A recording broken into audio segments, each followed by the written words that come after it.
আজকে আমি তৈরি করে দেখাবো ড্রাগন ফল দিয়ে দই। ভাবছেন বন্ধুরা ড্রাগন ফল তো এমনিতেই খাওয়া যায়, ড্রাগন ফলের কি কখনো দই হয়? হ্যাঁ বন্ধুরা, ড্রাগন ফলের দই দেখতে যেমন সুন্দর, খেতেও হয় কিন্তু দুর্দান্ত মজার আর পুষ্টিগুণে ভরপুর বন্ধুরা। ড্রাগন ফলের এই দই বন্ধুরা যাকে খাওয়াবেন সেই কিন্তু আপনার প্রশংসা করবে, আর বাড়ির লোকে তো খুশি হয়ে মাঝে মাঝে বায়না ধরবে এই দই তৈরি করার জন্য। মনে হয় যেন এটা নামি দামি কোনো দোকান থেকে দই আনা হয়েছে। দেখতে যেমন সুন্দর হয়েছে, খেতেও হয়েছে কিন্তু অসাধারণ মজার। ঝটপট বানিয়ে ফেলা যায় ড্রাগন ফলের দই।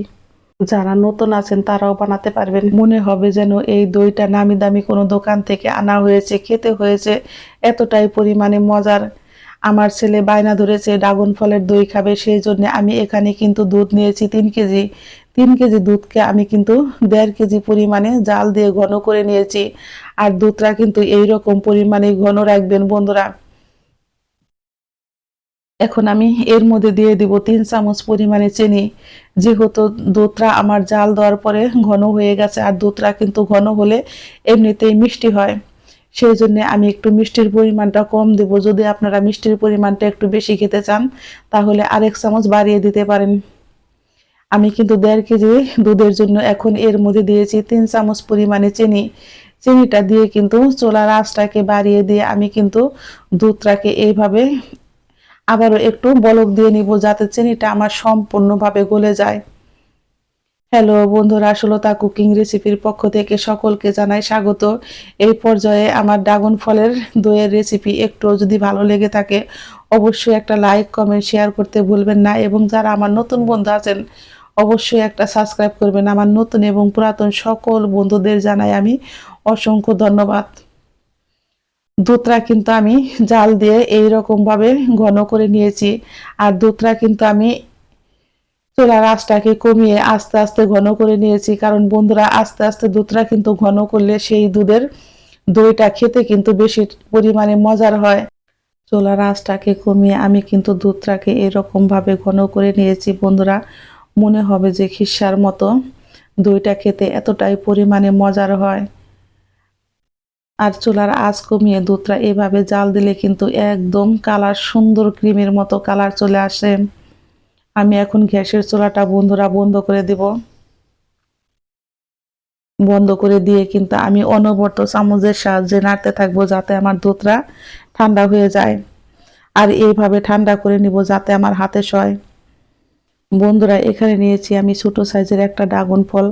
ড্রাগন ফলটাকে কিন্তু বেশ ভালো করে ধুয়ে এখন ছুরি দিয়ে আমি কেটে নিব মাঝ বরাবর। আমি ড্রাগন ফলটাকে কিন্তু এখন খুব সুন্দর করে ছুরির সাহায্যে উঠিয়ে নিব। বন্ধুরা এই ড্রাগন ফলের দই যদি কাউকে খাওয়ান সে কিন্তু বারবার রিকোয়েস্ট করবে এই দইটা খাওয়ার জন্য, এতটাই পরিমাণে মজার হয়, বানানো কিন্তু একদম সহজ। এখন আমি গ্রেটারের সাহায্যে এইভাবে ড্রাগনটাকে কিন্তু খুব সুন্দর করে গ্রেট করে নিব, যাতে এর মধ্যে কোনো দানা দানা ভাব না থাকে। ড্রাগন ফলের দই বন্ধুরা একবার বানালে আপনারা বারবার বানিয়ে খেতে চাইবেন, এতটাই পরিমাণে মজার হয়। আমার ছেলে যেহেতু বায়না ধরেছে ড্রাগন ফলের দই খাবে, সেই জন্যই কিন্তু তাড়াহুড়া করে এই দই বানানো। এখন আমি একটা ছাঁকনির সাহায্যে এগুলো কিন্তু আমি ছেঁকে নিব, যাতে এর মধ্যে কোনো দানা না থাকে। এখন আমি 1 চামচ পরিমাণে দুধ দিয়ে এই ড্রাগন ফলটাকে কিন্তু খুব সুন্দর ছেঁকে নিব। বন্ধুরা সেই জন্যই বলেছি ভিডিওটা টেনে টেনে না দেখে অবশ্যই ফুল ভিডিওটা দেখুন আমি কিভাবে ড্রাগন ফল দিয়ে দই বানাই। আমি কিন্তু ড্রাগন ফলটাকে খুব সুন্দর করে ছেঁকে নিয়েছি। এখানে কিন্তু একটা ড্রাগন ফলই আমি ব্যবহার করব, যাতে নাকি কালারটা খুব সুন্দর আসে। এখানে কিন্তু আমি একটা ড্রাগন ফলই ছেঁকে নিয়েছি বন্ধুরা। আর দেখুন কত সুন্দর কিন্তু কালার হয়েছে। এই ফাঁকে আমার দুধটাও কিন্তু ঠান্ডা হয়ে গেছে। খুব বেশি ঠান্ডাও না আবার খুব বেশি গরমও না বন্ধুরা, হাতে সয় সেই পরিমাণে কিন্তু গরম আছে।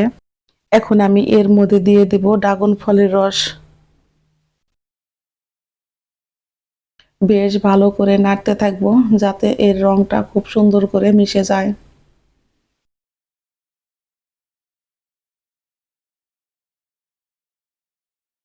আর কালারটা দেখতে পারছেন বন্ধুরা কতটা পরিমাণে সুন্দর হয়েছে।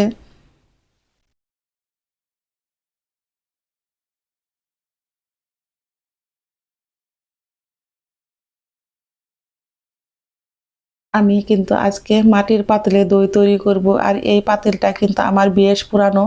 আমি কিন্তু দই তৈরি করলে এই পাতিলেই তৈরি করি। বন্ধুরা, পাতিলটাকে কিন্তু বেশ ভালো করে ধুয়ে আমি জল ঝরিয়ে শুকিয়ে নিয়েছি। এখন চুলার আঁচটাকে একটু কমিয়ে আমি পাতিলটাকে কিন্তু বেশ ভালো করে ছেঁকে নিব। পাতিলটাকে কিন্তু আমি এপাশ ওপাশ দুই পাশ ঘুরিয়ে কিন্তু বেশ ভালো করে ছেঁকে নিয়েছি। পাতিলটা আমার হালকা গরম আছে। এখন কিন্তু আমি 2 চামচ দইয়ের সাজা দিয়ে পাতিলটাকে বেশ ভালো করে মেখে নিব। আর চুলার আঁচটাকে কিন্তু আমি বন্ধ করে দিয়েছি, দেখতেই পারছেন। এখন আমি এখানে নিয়েছি 2 চামচ পরিমাণে সাজা। এখানে কিন্তু আমার মিষ্টি দইয়ের সাজা, এখানে মোট সাজা ছিল 4 চামচ। সাজাটা কিন্তু আমি বেশ ভালো করে ফিটে এখন এই দুধের মধ্যে বেশ ভালো করে মিশিয়ে নিব। দুধটা কিন্তু আমার এখন হাতে সয় এরকম গরম আছে। আর এইরকম গরম থাকা অবস্থায় কিন্তু আমি এখন দুধটাকে মাটির হাঁড়িতে ঢেলে নিব। যারা একদম নতুন আছেন, দই বানাতে পারেন না, তারা কিন্তু এই দই বানানো দেখলে আপনারাও কিন্তু প্রথম দিনে একদম পারফেক্টভাবে দই বানাতে পারবেন। সেই জন্য বন্ধুরা, ভিডিওটা টেনে টেনে না দেখে সম্পূর্ণ ভিডিওটা দেখতে থাকুন, তাহলে আপনারাও বেশ ভালো করে দইটা বানাতে পারবেন। বন্ধুরা, এখন আমি কিন্তু একটা স্টিলের থালা দিয়ে এইভাবে বেশ ভালো করে ঢেকে দিব, যাতে কোনো বাষ্প বের হতে না পারে। এখানে আমি কিন্তু মিষ্টির প্যাকেট নিয়েছি, আর মিষ্টির প্যাকেটের মধ্যে দিয়ে দিব আবারও একটা সুতির কাপড়। কাপড়টা দিয়ে আমি কিন্তু বেশ ভালো করে সেট করে নিয়েছি বন্ধুরা। আর এটা যদি আমি এখন দইয়ের হাঁড়িটা বসাই, এটা কিন্তু কাত হয়ে পড়ে যাবে না। আপনারা যেখানে বসান সেই জায়গাটা কিন্তু খুব সুন্দর করে এইভাবে কাপড় দিয়ে সেট করে নেবেন, তাহলে দেখবেন দইটা কিন্তু খুব তাড়াতাড়ি জমবে। এখন আমি আবারও একটু মোটা কাপড় দিয়ে দইটাকে বেশ ভালো করে ঢেকে দেব। আপনারা চাইলে কিন্তু লেপ, কাঁথা, কম্বল বা কি বালিশ দিয়েও ঢেকে দিতে পারেন। বন্ধুরা, আমি ফিরছি এখন ভোর 5টার সময়। আমি যেহেতু দইটা পেতে রেখেছিলাম 12টার সময়, সেই জন্য 5টার সময় আমি কিন্তু ঢাকনাটা খুলে আপনাদের দেখাচ্ছি বন্ধুরা কি পরিমাণে দইটা জমেছে। আমি কিন্তু দইয়ের হাঁড়ি কাত করার পরেও কিন্তু একটু এপাশ ওপাশ হয়নি, এতটাই পরিমাণে ঘন হয়ে জমেছে। আর আমার ছেলে তো ভীষণই পছন্দর এই দই, সেই জন্য আপনাদের সাথে একটু শেয়ার করলাম ড্রাগন ফলের দই। আপনাদের কেমন লেগেছে? যদি ভালো লেগে থাকে অবশ্যই একটা লাইক, কমেন্ট, শেয়ার করতে ভুলবেন না। দেখতে যেমন সুন্দর হয়েছে, খেতেও হয়েছে কিন্তু সেই স্বাদ।